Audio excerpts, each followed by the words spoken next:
All right, exciting day today. Oh, afternoon. Sorry, we're a little delayed given all of the events. A couple of items for all of you at the top. Today marks 6 months under since President Biden was inaugurated as President of the United States. Time flies when we're having fun, right, everyone? Okay. And this afternoon he'll be holding his second meeting with the full cabinet. This meeting will be the first to take place in the cabinet room, and the president will discuss several important topics with cabinet members, including COVID-19, the bipartisan infrastructure framework, and the Build Back Better agenda, climate, and a national security update following up from the Europe trip, and our latest cybersecurity efforts, so a robust agenda.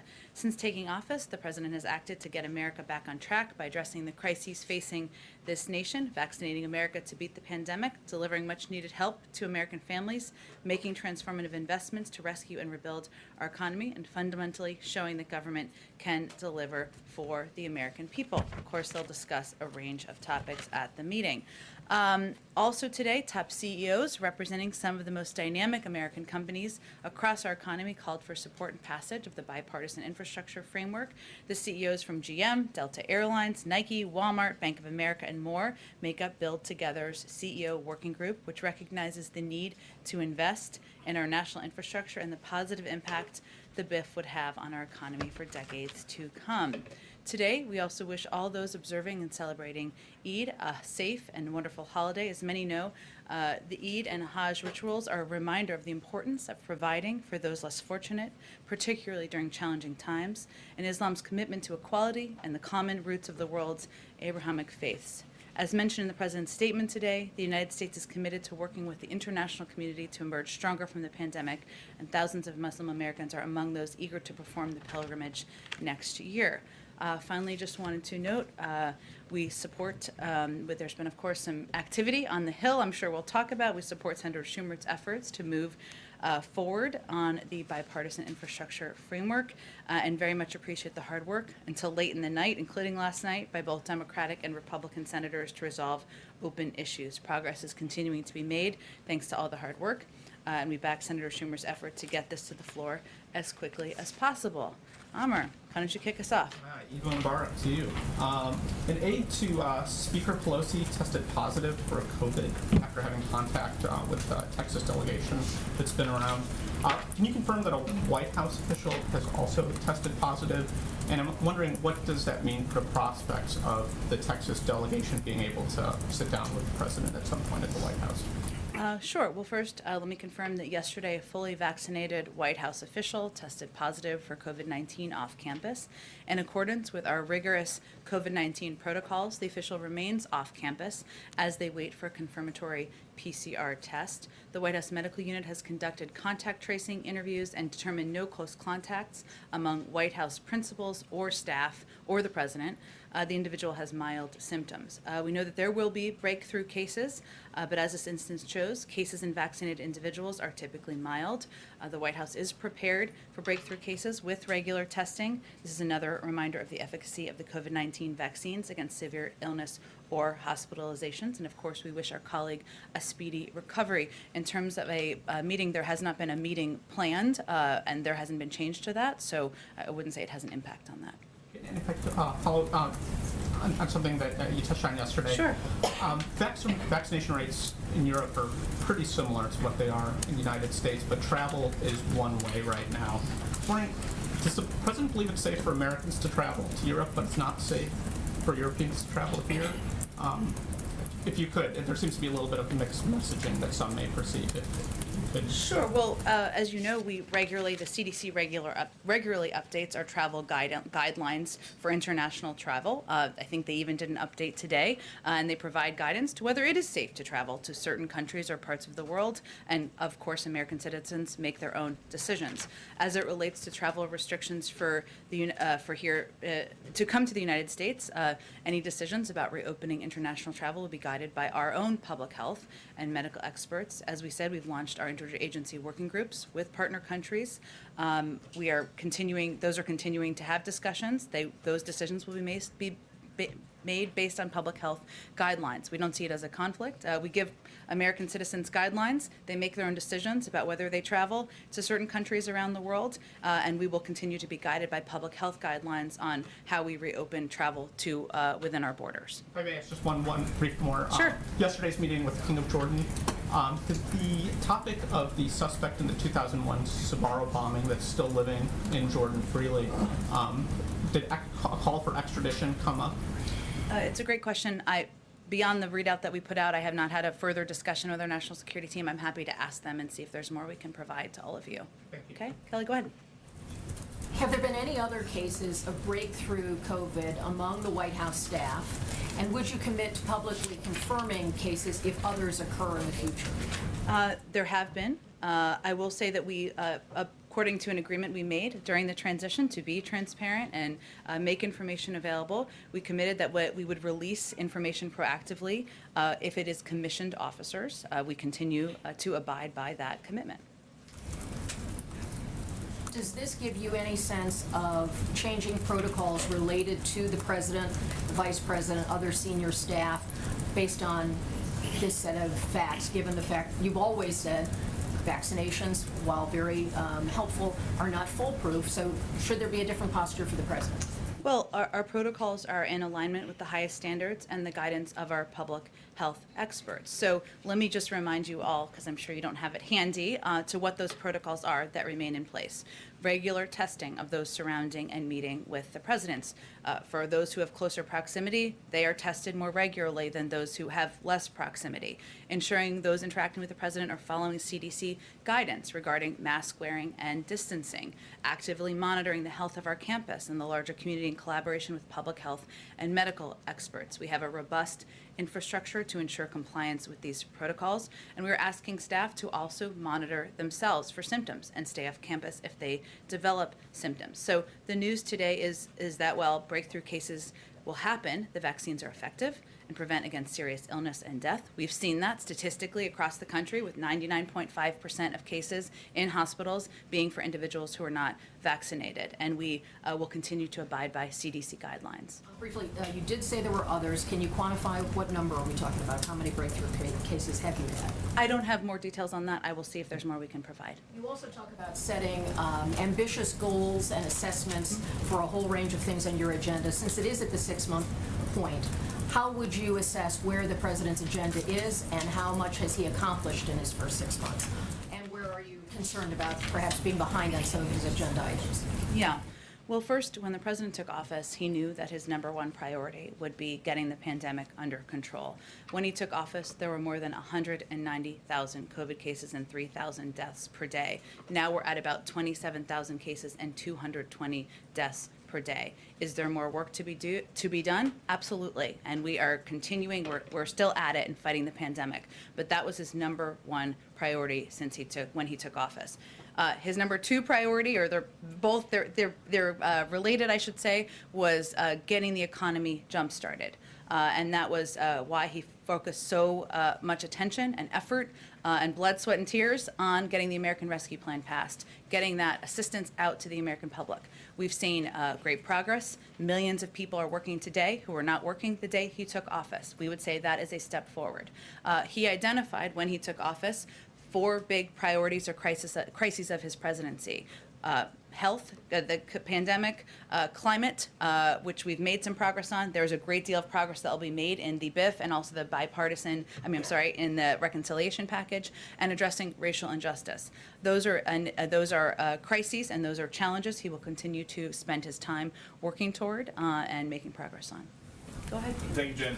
More than 10% of the traveling party with these Texas Democrats now claim to have a breakthrough case. Is there any concern that this trip that was intended to advocate for voting rights is now a super spreader event in Washington?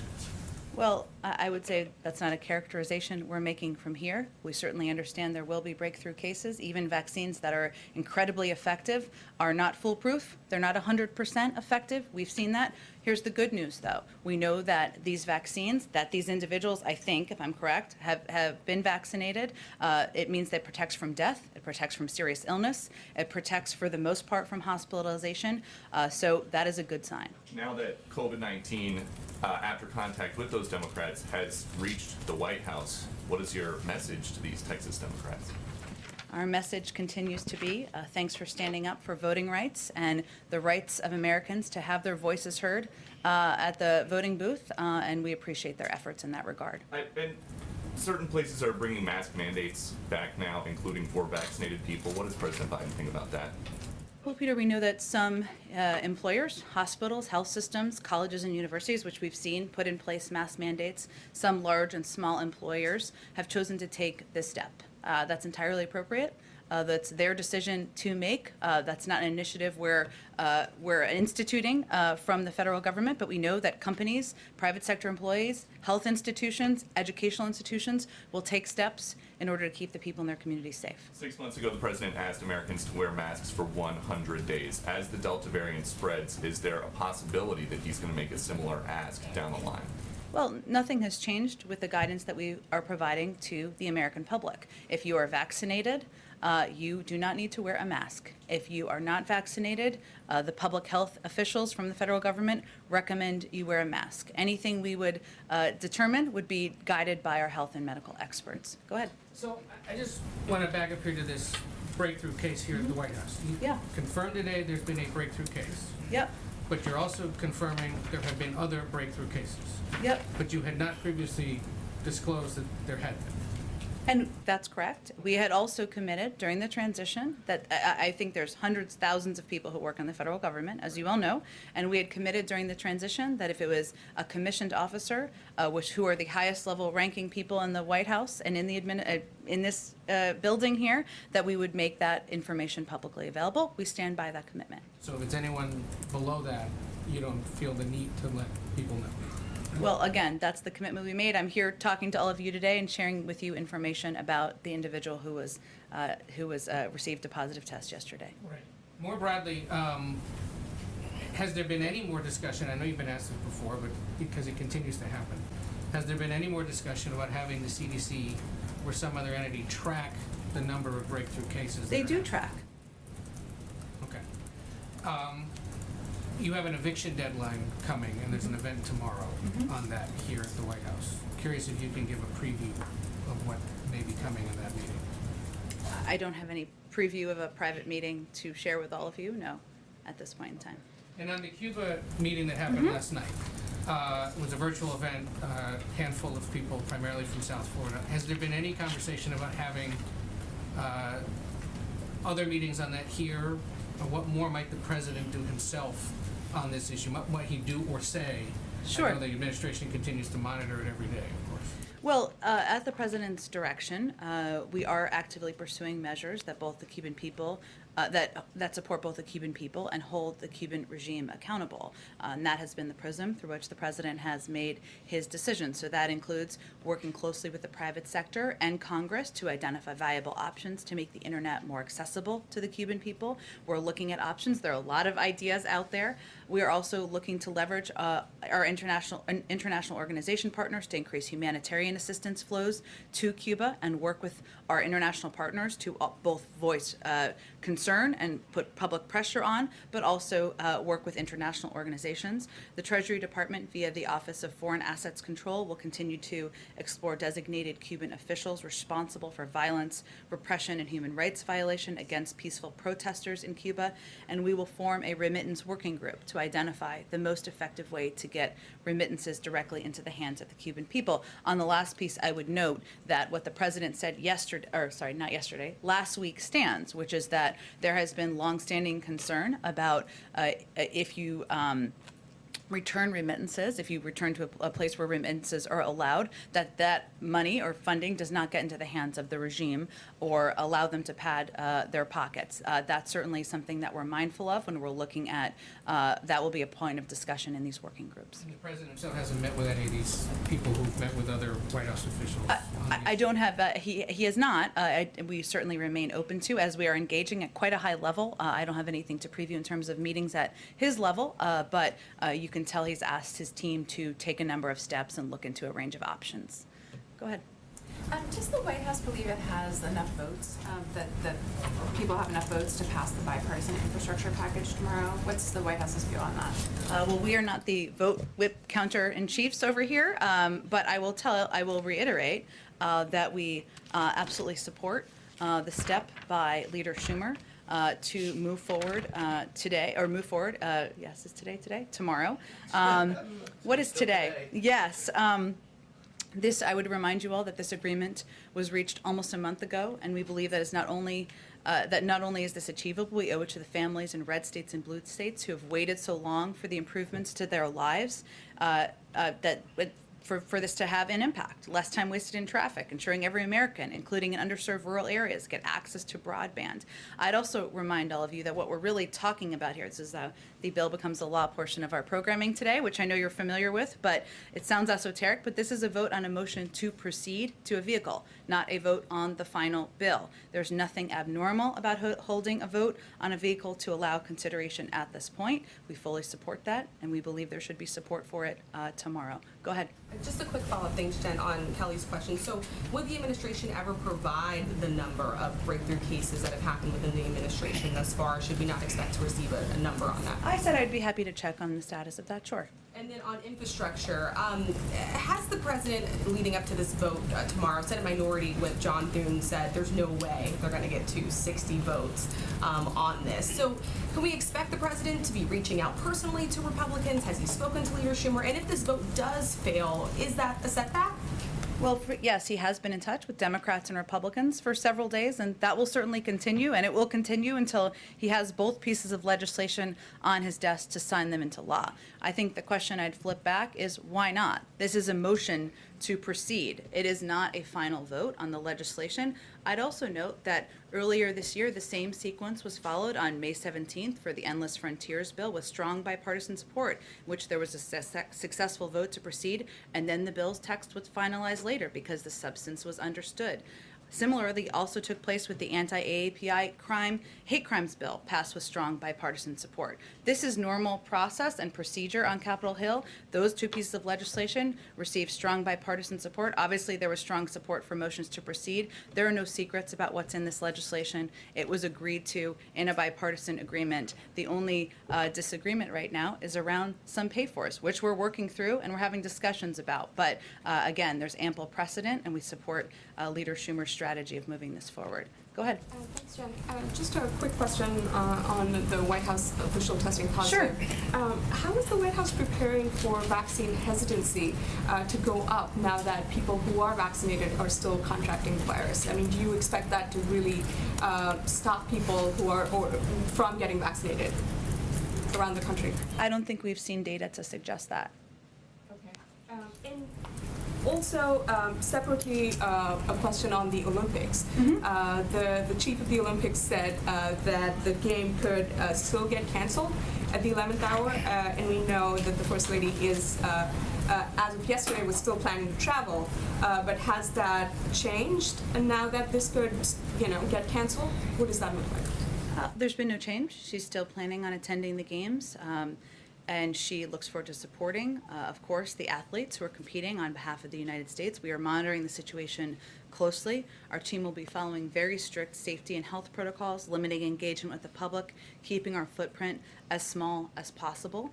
Our COVID team at the White House, as well as health officials at the IOC and the government of Japan, all agree that the stringent protocols and health measures in place will help keep our delegation safe. And I would also note that the President and the First Lady felt it was important to have the delegation led at the highest level, so she is looking forward to continuing her travel. I have one on space. Sure. I Bezos suspected. There's a little something happening today, yes, or happened, I should say. Right. So Jeff Bezos made a successful trip to space and back. There is this growing capacity with companies like Blue Origin and SpaceX, and the Vice President obviously leads the National Space Council, and we're wondering if there is any thought being given to using private companies by NASA more and more to reduce the cost of space missions for the U.S. taxpayer. Have there been any discussions on that? Well, first I would say the United States is the first country to have private companies taking private passengers to space. This is a moment of American exceptionalism. That's how we see it.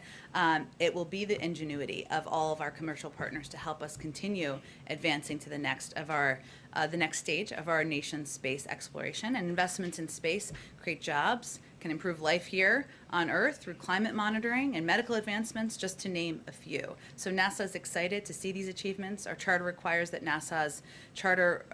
agencies seek and encourage to the maximum extent possible the fullest commercial use of space. So we certainly support these endeavors. Wally Funk is now on my list of people that I would most like to meet in the country. She's America's new sweetheart. Go ahead. A couple quick follow-ups on infrastructure and then one on COVID. Sure.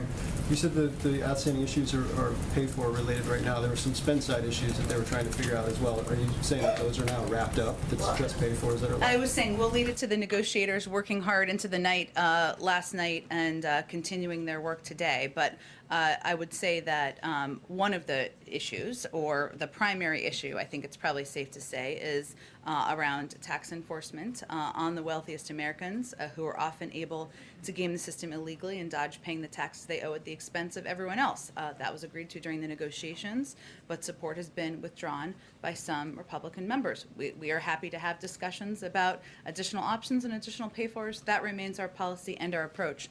The point I was trying to make is that the components of what are in this package, the big pieces that were agreed to, and where the president stood outside of the White House with Democrats and Republicans, are not secret. They're very clear. Everybody knows what they are, and that's the point I was making. Just for clarity, if the procedural vote, and again, I understand the vehicle and Senate process pretty well, if it does go down, the president's not walking away from these talks, right? Like the bipartisan effort is still the effort he's pursuing, even if Wednesday's vote goes down.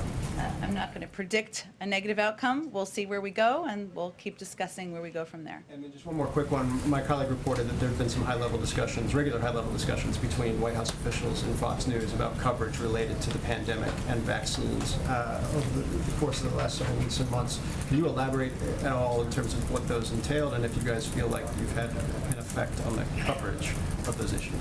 Sure. Well, let me first say that we've been in touch with every network and many, many media outlets about coverage of COVID-19 to make sure people have accurate information, to voice concerns when we have them. And I think you all know we're never shy when we have an issue with a story. So that's really the frame we're looking at here. So we understand also the importance of reaching Fox's audience about the COVID-19 vaccines and their benefits. And like we are with all of you here today, we of course are in regular contact. And we also make efforts to have officials out on a range of networks to talk about COVID-19. We don't see it as a partisan issue. We don't see vaccines as a political issue. It's an issue about keeping Americans safe.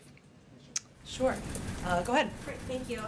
As the White House COVID team has done contact tracing, have you had any cases of staff-to-staff transmission? Have you had COVID spread in the White House through these breakthrough infections?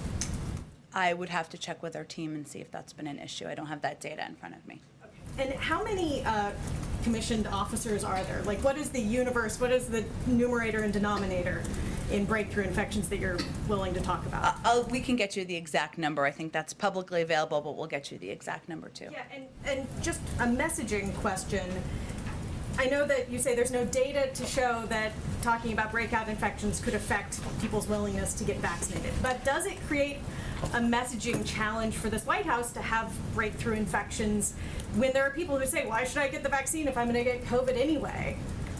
Well, I think that's a little bit of projection, to be honest. I mean, what we're seeing across the country is that almost 70% of adults are vaccinated.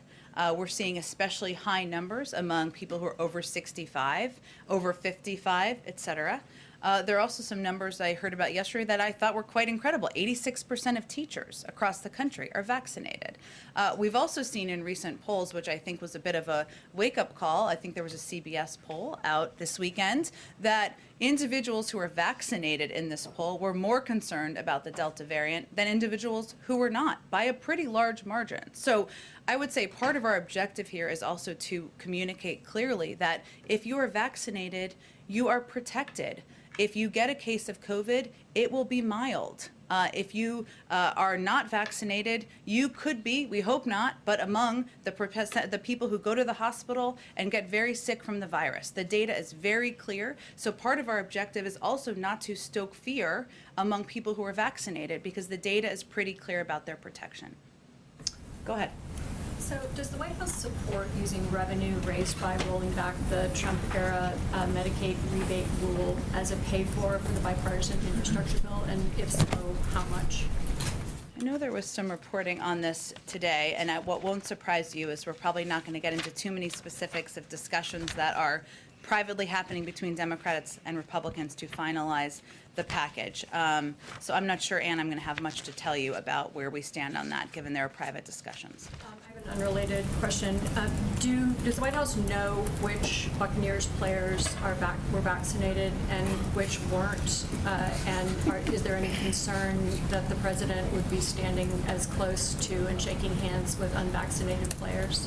The president is vaccinated, and that means is protected. We follow public health guidelines and guidelines provided by our own medical experts. So did you ask the players or anybody with the team to provide information on who was vaccinated and who was not? We have certain protocols we have in place for visitors. I can see if we can provide those more detailed to all of you as well. Go ahead. I have an infrastructure question and then a policy question. On infrastructure, there are some top Democrats in the House, including Chairman DeFazio, who've been very critical of the bipartisan framework, according to reports, and have pushed for it to include more for transit, more for climate. How is the president talking with those leading House Democrats, and are you worried about having the votes in the House? Well, first I would say we are very grateful to the leadership of Chairman DeFazio and his efforts to move forward on important components of the transportation packages and of course of the president's initiatives and priorities. I would say we understand we're going to have to continue to communicate about every single piece of the president's legislation and every single piece of his priority packages, and we don't know that we have the votes until we have the votes, but we're appreciative of his efforts, we're appreciative of his leadership, and the next step here, as we know, is a vote in the Senate. And then on policy, Secretary Yellen told my colleague Alan Rappaport last week that tariffs are taxes on consumers. Does the president agree? I would have to look more at more of the context of her comments, and I will see if there's more. Who pays the cost of tariffs? I have not seen her comments. I don't know the context of them. I'm happy to talk to her more about it. Go ahead. Forgive me for asking a redundant question, but just to nail it down. Sure. The individual who did test positive is in fact a commissioned officer. No. Not a commissioned officer. Correct. Okay. Resident staff? We're not going to, out of the privacy of an individual, we're not going to provide more details. What I'm conveying to all of you is that a commissioned officer, we would proactively provide the details of those individuals to all of you. I'm glad I asked. Thank you. I appreciate you asking too. Sorry, I didn't realize I was unclear there. No, but are you aware of any commissioned officers who have tested positive in a breakthrough case? If there had been, we would have released those names publicly to you. So all the others weren't commissioned as well? Correct. Right, okay.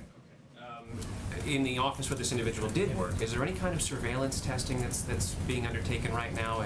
Can you explain what's going on in that office? Sure. First of all, there's contact tracing, as I noted, and that has already commenced. As I noted in response to the first question, our White House medical unit did contact tracing interviews and determined no close contact among White House principals or staff.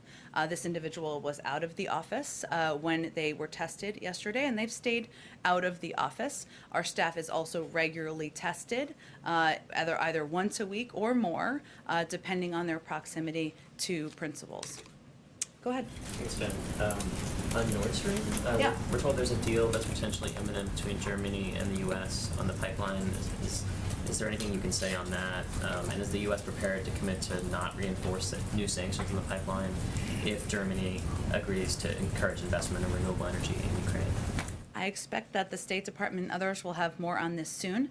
I would note that following the President's meeting with Chancellor Merkel last week, we made clear that this was a point of discussion and that the President was planning to have a discussion about the fact that we have ongoing concerns about how the project threatens European energy security, undermines Ukraine's security and the security of our eastern flank NATO allies and partners, and that he had directed his team to work with her team to see how we can address those concerns, even as the pipeline was 90% finished when this administration took office. Just one unrelated issue. Is the president open potentially to unilaterally raising the debt limit without going through Congress? Is that something that's been discussed internally? The president expects the Congress will vote to raise the debt limit, as they have 3 times under the past administration. You wouldn't support doing it unilaterally if they His intention is for Congress to vote to raise the debt limit. Let me go to April, and then we'll go. Go ahead. Thanks, Jen. 2 questions. One on a topic we haven't talked about in a while, the George Floyd Justice and Policing Act. Where is that? We understand progressives may be now some of the holdup as it relates to that. They don't. If they're saying if they don't get qualified immunity, they don't want it at all. Then I want to ask about Haiti. Is there going to be an American delegation or someone from this administration attending the funeral of the assassinated president this Friday?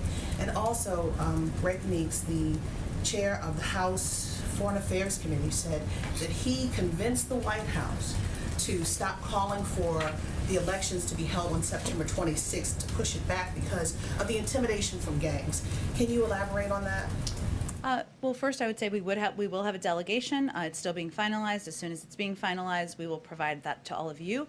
I will restate on elections what I said last week. It is that it is vital for Haiti's leaders to come together to chart a united path forward, to move forward with the election as soon as they are confident about the public health and from the public health and security perspective. That remains our position. And then your last question was about police reform. I would say, April, that the most effective role we can play from here is by leaving space for the negotiators to have those discussions. We understand there are a range of views of what this should look like, and obviously Congresswoman Bass and Senator Booker and Senator Scott are the primary negotiators here. We're going to leave them the space to continue to hopefully make progress. Just once on Haiti again, the issue of the gangs, the intimidation by the gangs, voter suppression, if you will, in Haiti. What do you say to that? And is the United States going to do something to help stand up those elections? Again, Condi Rice in the Bush administration traveled to Haiti under blue helmet support from the UN, secure support, to stand up, to try to help to stand up democracy there. Is there going to be a move to suppress the gangs, to bring forward these free and fair elections? Well, April, from the beginning, we've provided, and I can get you the exact number, but I think it's around $75 million in assistance to Haiti, including for supporting democracy. And obviously, we're going to work with international organizations to support in any way we can fair and free elections in Haiti.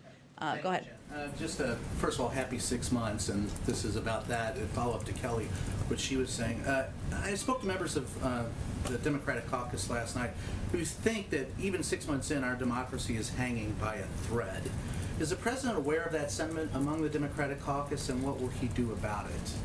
Well, I think the president has given multiple speeches where he has conveyed the risk that a lack of legislation on voting rights and a lack of action on voting rights has to our democracy. So, all right, we got to move on, Brian, because we've got limited time. Karen, go ahead. Thanks, Jen. Last week you talked about how influential somebody like Olivia Rodrigo could be to get people vaccinated. Did the president ask any of the Buccaneers today to do any public messaging or anything coordinating with the administration on vaccines?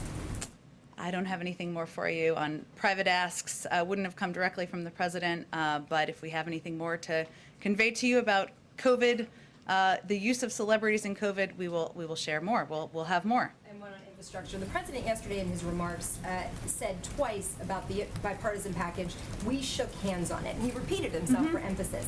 Was he sending a message to Republicans that he expects them to follow through on what was discussed at that meeting and the agreement he said they shook hands on? He was making clear that he is going to stand by his commitment, and like he said and did yesterday, they shook hands on this agreement, and we're confident they're going to deliver because he stands by his commitments and agreements, and that's who he's always been as an elected official. Go ahead. Go ahead. I know you don't want to get into the specifics of the infrastructure negotiations on pay-fors, but how confident is the president that the bipartisan framework, when it becomes an actual bill, that it will be fully paid for? And how important is that to him? Is it a red line to him that it be fully paid for, or would he be willing to accept legislation that CBO says isn't fully paid for? Well, he's proposed a range of ways to pay for his proposals and his packages, and those discussions are ongoing. I'm not going to set new red lines today, but I would just say there's ongoing discussions, and we're grateful to the work of Democrats and Republicans in being a part of them. Go ahead. Okay, I think we got to go in a second. Can you elaborate on what you mean when you say regular testing for those who are close to the president? So is the president and senior staffers, are they receiving those daily PCR testing that we saw a lot during the pandemic? I think we've provided this information publicly to all of you, which we can recirculate if that's helpful, but I'm tested twice a week. Many are tested twice a week. Some are tested once a week. That's what I mean. We're all vaccinated. It's not tested daily. He's tested every 2 weeks, typically, or around every 2 weeks, and that's part of our protocols. Is there a need to re-up the daily testing in light of the breakthrough cases? Nothing has changed about our protocols. I think what the big takeaway here should be is that we have protocols in place. They're stringent protocols. They include a range of requirements of our staff, and they also include abiding by public health guidelines, and that's something we'll continue to implement from here. Thanks so much, everyone. Have a great day.